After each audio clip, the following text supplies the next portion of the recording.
గోదారమ్మ పరవళ్ళు, పచ్చని పైరు పంటలు, మధ్యలో కొబ్బరి చెట్లతో కనువిందు చేసే కోనసీమ ప్రస్తుతం కులిమిలా మారింది. కోనసీమ వ్యాప్తంగా ఆన్షోర్ ఆఫ్షోర్లో చమురు నిక్షేపాల వెలికితేతో దశాబ్దాలుగా బిక్కుబిక్కుమని బ్రతుకుతున్నారు స్థానికులు.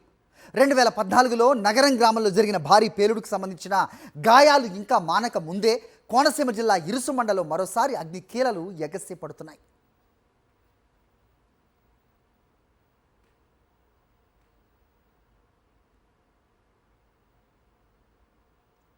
మూడు రోజులుగా మోడీ 5వ నంబర్ బావి వద్ద బీభత్సమైన శబ్దంతో బ్లోఅవుట్ ఉబికి గ్యాస్ ఎగదన్నుతూ భారీ ఎత్తున మంటలు ఎగసిపడుతున్నాయి. ఢిల్లీ నుంచి వచ్చిన ఓఎన్జీసీ నిపుణుల పర్యవేక్షణలో మంటలను అదుపు చేసేందుకు తీవ్రంగా కృషి చేస్తున్నారు. కానీ మంటలు మాత్రం అదుపులోకి రావట్లేదు. బ్లోఅవుట్ తీవ్రత తగ్గినా అగ్నికీలలు ఎగసి పడుతూనే ఉన్నాయి. దీంతో మరికొన్ని రోజుల పాటు బావి కొలిమిలా మండుతూనే ఉంటుందని ఓఎన్జీసీ అధికారులు చెబుతున్నారు.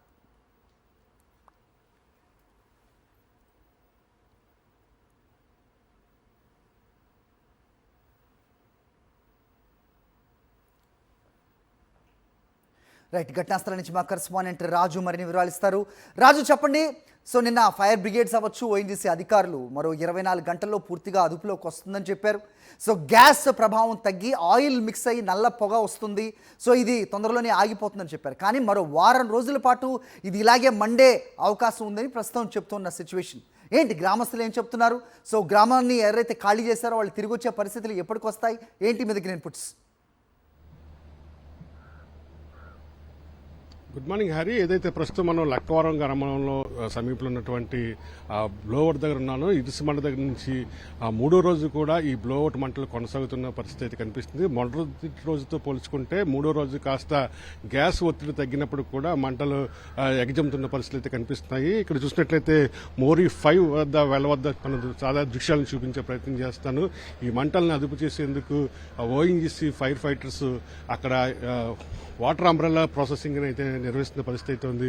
మూడు వైపుల నుంచి కూడా ఆ మంటల మీదకి వాటర్ని చెల్లే ప్రక్రియ అయితే గత 2 రోజుల నుంచిగా ప్రారంభించారు. అయితే ఈ పూర్తిగా ఈ బ్లోఅవుట్ అదుపులో రావడానికి దాదాపు వారం రోజులు పడుతుందని చెప్పి అటు జిల్లా కలెక్టర్ మహేష్ కుమార్తో పాటుగా ఓఎన్జీసీ అధికారులు కూడా స్పష్టం చేయడం జరిగింది. దీన్ని బట్టి చూసినట్లయితే ఏదైతే ఈ వెల్లో ఉన్నటువంటి గ్యాస్ నిక్షేపాలన్నీ కూడా పూర్తయితే కానీ మంటలు అదుపులోకి రాని పరిస్థితి ఉంది. ఆ తర్వాతే ఆ వెల్కి ట్యాపింగ్ చేస్తామని చెప్పి కూడా అధికారులు వెల్లడించడం జరిగింది. ప్రస్తుతం అయితే ఓఎన్జీసీ ఫైర్ ఫైటర్స్తో పాటుగా రెస్క్యూ టీం కూడా ఘటనా స్థలంలో ఉండి ఇక్కడ వాటర్ అంబ్రెల్లా చేస్తున్నారు. చుట్టుపక్కల ఉన్నటువంటి ఏదైతే యంత్ర సామాగ్రి ఉందో అటు వర్కింగ్ క్యాబిన్స్ కానీ లేదంటే ఇతర ఐరన్ గ్రిల్స్ కానీ పూర్తిగా అక్కడి నుంచి రిమూవ్ చేస్తున్నారు. అయితే ఈ ప్రమాదం జరిగినప్పుడు ఇక్కడ ఉన్నటువంటి వెల్లపైన ఉన్నటువంటి ఎక్విప్మెంట్ అంతా కూడా కిందకి కుప్పకూలిపోవడంతో ఆ పరికరాలన్నీ కూడా పూర్తిగా వేడికి మెల్ట్ అయిపోయిన పరిస్థితి ఉంది. అవి తొలగించిన తర్వాతే అక్కడ క్యాపింగ్ చేసే అవకాశం ఉందని చెప్పి కూడా అధికారులు స్పష్టం చేస్తున్నారు. అయితే ఈ బ్లోఅవుట్ వల్ల ప్రమాదం లేదని చెప్పి అంటే ఎటువంటి సమస్య రాదని చెప్పి కూడా ఓఎన్జీసీ డైరెక్టర్ విక్రమ్ సిన్హా నిన్నే ప్రకటించడం జరిగింది. మరోవైపు ఈ గ్రామస్తులందరూ కూడా ఈ పచ్చటి కోనసీమలో ప్రశాంతంగా జీవించే మాకు ఈ నిప్పులు కొంపటి ఏమిటని చెప్పి బ్లోఅవుట్ పట్ల ఆగ్రహం వ్యక్తం చేసిన పరిస్థితి ఉంది. చుట్టుపక్కల ఉన్నటువంటి కొబ్బరి చెట్లతో పాటుగా ఇటు వ్యవసాయానికి సంబంధించి వరి చేలన్నీ కూడా ఈ బ్లోఅవుట్ ప్రభావంతో పూర్తిగా పాడైన పరిస్థితి ఉంది. అయితే మనం రైతులతో కొద్దిసేపటి కింద మాట్లాడినప్పుడు వారు ఒకటే చెప్పారు, ఏదైతే అక్కడ వాటర్ అంబ్రెల్లా చేస్తున్నారో దాంతో పాటుగా గ్యాస్తో పాటుగా ముడి చమురు కూడా మిక్స్ అయ్యి ఈ పంట చేలల్లోకి వస్తుంది. దీంతో ఈ చేళ్లు సారవంతం పోతుంది. నష్టపరిహారం రబీకి ఇచ్చినప్పుడు కూడా వచ్చే ఖరీఫ్ కానీ రబీకి వెళ్లే పరిస్థితులు మాకు ఉండవని చెప్పి వారంతా కూడా ఆవేదన వ్యక్తం చేస్తున్నారు. మళ్ళీ ఈ భూమి సారవంతం కావాలి.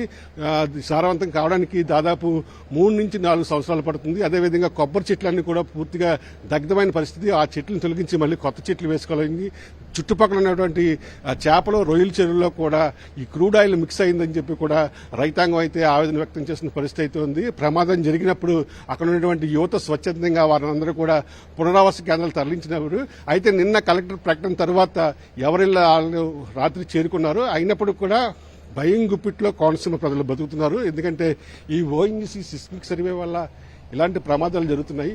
ఖచ్చితంగా ప్రమాదాలు లేకుండా కార్యకలాపాలు చేసుకోవడం తప్ప కానీ ఇటువంటి ప్రమాదాలకు ఆస్కారం ఇవ్వద్దని చెప్పి ఇక్కడ ఉన్నటువంటి గ్రామస్తులు స్పష్టం చేస్తున్న పరిస్థితి ఉంది.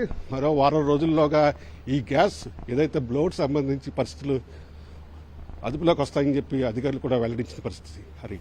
రైట్. అయితే ఈ బావి ఎప్పటికైనా ప్రమాదకరమే అని నిపుణులు చాలా సందర్భాల్లో చెప్పినట్టుగా, అయితే దాదాపు ఏళ్ల తరబడి ఇది మూసివేసినట్టుగా చెప్తూ ఉన్నారు. అయితే దీన్ని ఎందుకు తెరవలసి వచ్చింది, ఈ డీప్ సీ అనే సంస్థకి ఎందుకు ఇది అప్పగించారనే ప్రశ్నలు వస్తున్నాయి. దాని మీద ఏదైనా అప్డేట్ ఉందా రాజు?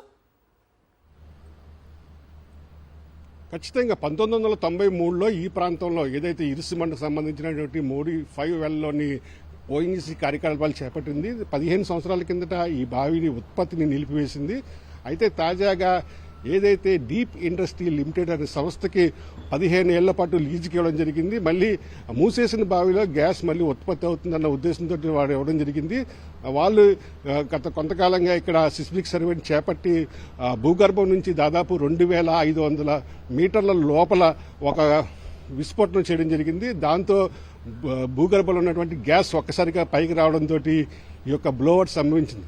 గ్రామస్తులందరూ కూడా ఒకటే చెప్తున్నారు, మూసేసిన వెళ్ళని మళ్ళీ ఎందుకు తెరిపించారు, ఎందుకు ఇవ్వడం జరిగిందని చెప్పడం జరిగింది. అయితే దీని మీద ఎవరైతే ఓఎన్జీసీకి సంబంధించినటువంటి విక్రమ్ సక్సేనా ఒకటే స్పష్టం చేశారు, డీప్ సీ ఇండస్ట్రీ సంస్థ అనేది ఒక నోటిఫైడ్ సంస్థ, 15 సంవత్సరాలకి మేము లీజుకి ఇచ్చాము.